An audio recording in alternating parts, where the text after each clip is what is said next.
Hello student, आज की इस वीडियो में हम लोग जेंडर के प्रश्न अभ्यास को देखेंगे, उसके बारे में चर्चा करेंगे।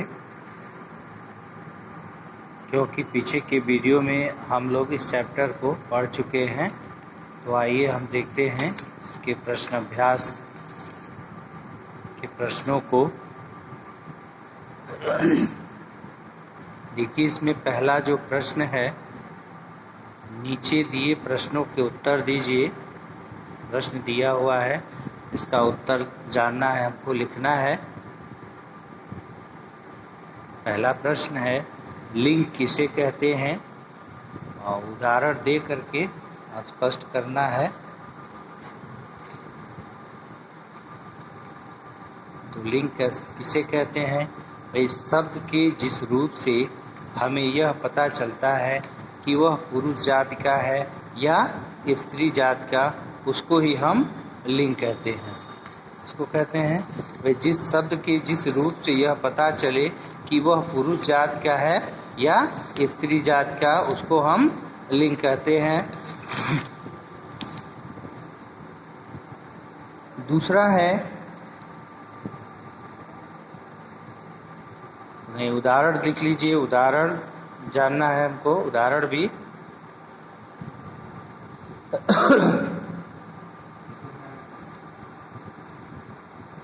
जैसे चूहा, घोड़ा,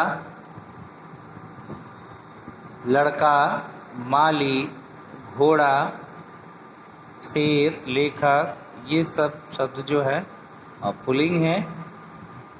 और चूहिया, लड़की, मालिन, घोड़ी, ये शब्द जो है स्त्रीलिंग है।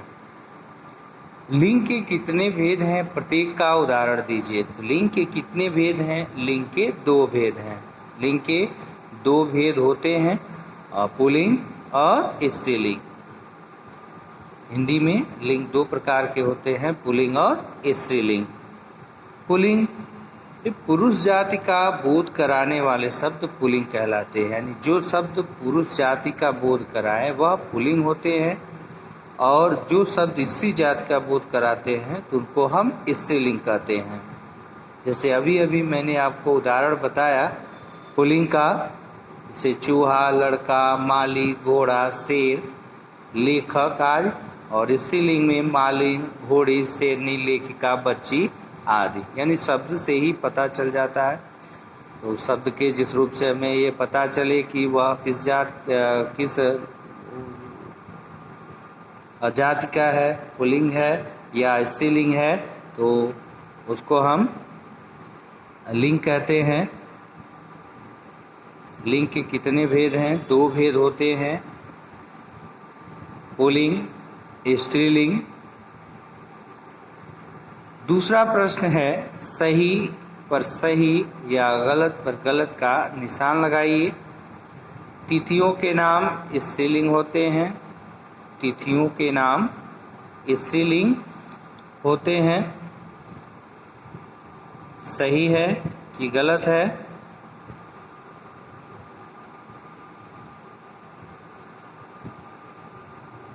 तो तिथियों के नाम जो है वह स्त्रीलिंग होते हैं। यह सेंटेंस आपका सही है। तिथियों के नाम स्त्रीलिंग होते हैं, यह सही है। हिंदी में लिंग 3 प्रकार के होते हैं। वो हिंदी में लिंग 3 प्रकार के नहीं होते, 2 प्रकार के होते हैं, इसलिए यह सेंटेंस क्या है? यह गलत है। चंद्रमा एक पुल्लिंग शब्द है, तो चंद्रमा एक पुल्लिंग शब्द है, सही है, ये सत्य है, क्योंकि ग्रहों के नाम जो है वह पुल्लिंग होते हैं।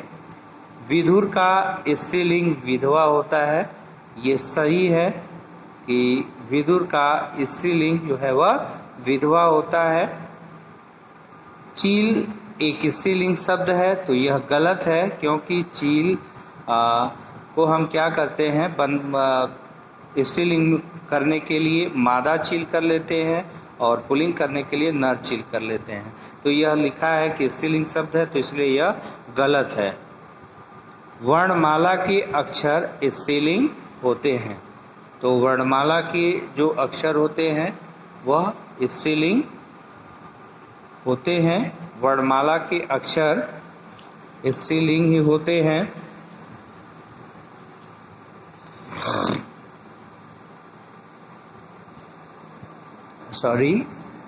वर्णमाला के अक्षर स्त्रीलिंग नहीं होते हैं, वह पुल्लिंग होते हैं वर्णमाला के अक्षर। इसलिए यह सेंटेंस क्या है, गलत है।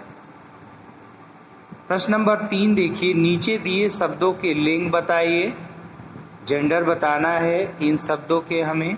लोहा यह पुल्लिंग है, सेब पुल्लिंग है, और घोड़ा ये पुल्लिंग है, बुधवार पुल्लिंग है, और हिंद महासागर ये भी पुल्लिंग है। यानी ये सारे शब्द जो है पुल्लिंग हैं। कक्षा और गांव, कक्षा भी पुल्लिंग है और गांव भी पुल्लिंग है। नाक, नाक स्त्रीलिंग है। तलवार, तलवार भी स्त्रीलिंग है, और पुस्तक भी स्त्रीलिंग का शब्द है। अब हम आते हैं प्रश्न नंबर 4 पर। 4 में कह रहा है कि नीचे दिए शब्दों के स्त्रीलिंग रूप लिखिए। तो इनके स्त्रीलिंग रूप लिखना है। बंदर का यहाँ पे स्त्रीलिंग वर्ड जो है बंदरिया हो जाएगा। पंडित, पंडित में आइन प्रत्यय लग करके पंडिताइन हो जाएगा स्त्रीलिंग शब्द। हाथी, तो हाथी का हाथिनी हो जाएगा, और घोड़ा का घोड़ी हो जाएगा। सम्राट, सम्राट का साम्राज्ञी होगा। कवि, कवि का कवियत्री, अभिनेता का अभिनेत्री। क्षत्रिय, क्षत्रिय पुल्लिंग शब्द का स्त्रीलिंग छत्राणी। मगरमच्छ, तो मगरमच्छ का स्त्रीलिंग मादा मगरमच्छ। और बुद्धिमान, बुद्धिमान का स्त्रीलिंग जो है वह बुद्धिमती। प्रश्न नंबर 5, नीचे लिखे वाक्यों में रंगीन शब्दों के लिंग बदलकर पुनः लिखिए। यानी इसके जेंडर चेंज करके हमको इस सेंटेंस को फिर वैसे ही लिख देना है। बस जो कलरफुल वर्ड है इनके जेंडर हमको चेंज करना है। तो यहाँ पे लिखा हुआ है दादी जी ने अपनी पोती को आशीर्वाद दिया। तो हम यहाँ दादी जी को दादाजी कर देंगे और पोती को पोता कर देंगे। तो हमारा सेंटेंस क्या हो जाएगा, लिखेंगे हम दादाजी ने अपने पोते को आशीर्वाद दिया। दादाजी ने अपने पोते को आशीर्वाद दिया। अध्यापिका छात्राओं को गणित पढ़ा रही हैं। तो यहाँ पर भाई जेंडर चेंज करना है, तो अध्यापक हो जाएगा, छात्राओं की जगह जो है छात्र हो जाएगा, छात्रों हो भी हो जाएगा। अध्यापक छात्रों को गणित पढ़ा रहे हैं। मेरी माँ विदुषी है, तो मेरी माँ विदुषी है, तो यहाँ होगा मेरे पिता विद्वान है। मेरे पिता जो है वह विद्वान है। रानी ने गायिका को सम्मानित किया, तो यहाँ पर रानी की जगह राजा हो जाएगा, गायिका की जगह गायक हो जाएगा। इस प्रकार हमारा सेंटेंस क्या हो जाएगा, राजा ने गायक को सम्मानित किया। अंग है, सेठानी ने ब्राह्मणी को भोजन कराया। तो यहाँ सेठानी की जगह सेठ हो जाएगा, ब्राह्मणी की जगह ब्राह्मण हो जाएगा। तो सेठ ने ब्राह्मण को भोजन कराया। शेरनी ने हिरनी का पीछा किया। तो शेरनी ने हिरनी का, तो यहाँ शेरनी की जगह शेर हो जाएगा और हिरनी की जगह हिरण हो जाएगा। शेर ने हिरण का पीछा किया। जेंडर चेंज करके हमको सेंटेंस फिर से वैसे ही लिख देना। अब देखिए ऐसे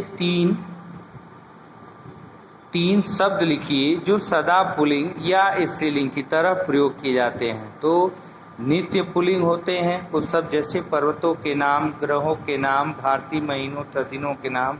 देशों के नाम हमेशा जो है वे पुल्लिंग होते हैं। सागरों के नाम भी, देशों के नाम भारत, पाकिस्तान, चीन, जापान सभी क्या हैं, पुल्लिंग है। और नित्य स्त्रीलिंग, तो वर्णमाला सॉरी वर्णमाला आ रहा है। झीलों या नदियों के नाम, झीलों या नदियों के नाम स्त्रीलिंग होते हैं। भाषाओं तथा लिपियों के नाम स्त्रीलिंग होते हैं। बर्तनों के नाम स्त्रीलिंग होते हैं। शरीर के कुछ अंग जो हैं हमेशा स्त्रीलिंग होते हैं, जैसे पलक, छाती, कमर, नाक। हिंदी तिथियों के नाम स्त्रीलिंग होते हैं। तो हम यहाँ 3 शब्द लिख लेंगे, जैसे बर्तन लिख लें, थाली, चम्मच, कलछी हो गया, या तिथियों के नाम लिख लें, चतुर्थी, सप्तमी, पूर्णिमा, या शरीर के कुछ अंग ही लिख लें, पलक, छाती, कमर, नाक। हमको बस 3 वर्ड यहाँ पर लिखना है।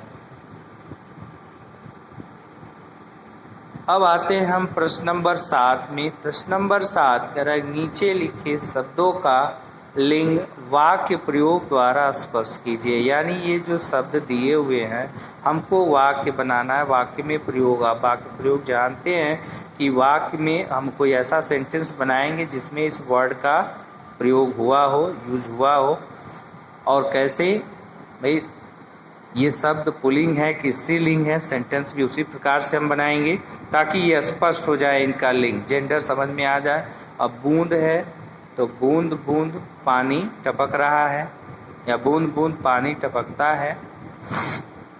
मौसम, मौसम अचानक बदल रहा है या बदल गया है, कोई भी सेंटेंस बना लें, यानी इसका जेंडर जो है वो क्लियर होना चाहिए। हवन, तो हवन की सामग्री लाओ, हवन के लिए सामग्री लाओ। आंसू, तो आँख से आंसू गिरते हैं या गिर रहे हैं, आँख से आंसू गिर रहे हैं। तबला, तबला वादक तबला बजा रहा है, या तबला वादक बहुत सुंदर तबला बजा रहा है। दीवार, तो दीवार बहुत लंबी है, या चीन की दीवार लंबी है। अब हम आते हैं प्रश्न नंबर 8 पर। प्रश्न नंबर 8 कह रहा है कि वाक्य शुद्ध कीजिए। देखिए यहाँ कुछ वाक्य दिए हुए हैं और ये कुछ न कुछ इसमें अशुद्धता है, त्रुटियां हैं, उनको हम ठीक करके फिर से सेंटेंस को लिख देंगे। परीक्षा समाप्त होने पर मैंने चैन का सांस ली। यहाँ चैन का सांस नहीं, चैन की सांस ली, यानी हम लिख देंगे परीक्षा समाप्त होने पर मैंने चैन की सांस ली। उसकी टांग का हड्डी टूट गया, ये गलत सेंटेंस है। उसकी टांग का हड्डी टूट गया, उसकी टांग की हड्डी टूट गई। हमारा ये सेंटेंस होगा कि उसकी टांग की हड्डी टूट गई।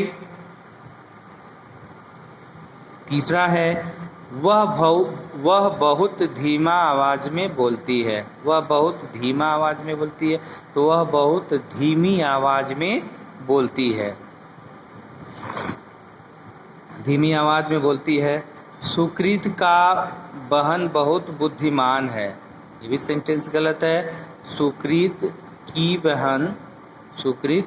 बहन बहुत बुद्धिमती है, यह बुद्धिमान पुल्लिंग है, स्त्रीलिंग करेंगे, स्त्रीलिंग के लिए स्त्रीलिंग करेंगे तो यहाँ पर बुद्धिमती हो जाएगा। सुकृत की बहन बहुत बुद्धिमती है। उसकी लिखावट बहुत अच्छा है, तो उसकी लिखावट बहुत अच्छा है नहीं होगा, उसकी लिखावट बहुत अच्छी है। 9वां प्रश्न है रंगीन शब्दों के लिंग बदलकर वाक्यों को पूरा कीजिए। 9वां और आखिरी प्रश्न है हमारा, रंगीन शब्दों के लिंग बदलकर वाक्यों को पूरा कीजिए। देखिए पहला है सेंटेंस, विवाह पर लोगों ने वर और को आशीर्वाद दिया, तो वर और यहाँ पर वधू होगा, वधू को आशीर्वाद दिया। मेरे विद्यालय में अनेक अध्यापक तथा, अब यहाँ पर अध्यापिका है। तीसरा सेंटेंस हमारा है इस विद्यालय में अभिनेता तथा दोनों का अभिनय प्रभावशाली है, तो यहाँ अभिनेता का अभिनेत्री हो जाएगा। देन नेक्स्ट क्वेश्चन, गाय और दोनों ही खेती का आधार है, तो यहाँ बीच में आप जो है बैल लिख देंगे कि गाय और बैल दोनों ही खेती का आधार है, अंग है। आज़ादी की लड़ाई में अनेक वीर तथा ने अपने प्राण न्यौछावर किए। या वीर तथा वीरांगनाओं ने अपने प्राण न्यौछावर किए। आज़ादी की लड़ाई में अनेक वीर तथा वीरांगनाओं ने अपने प्राण न्यौछावर किए। ये था अंतिम प्रश्न इस अध्याय का। उम्मीद है बच्चों आप लोग को समझ में आ जाएगा इस वीडियो से। तो आज के वीडियो में बस इतना ही। नेक्स्ट वीडियो में हम आगे के भाग को लेकर के फिर उपस्थित होंगे। तब तक के लिए student take care, bye bye.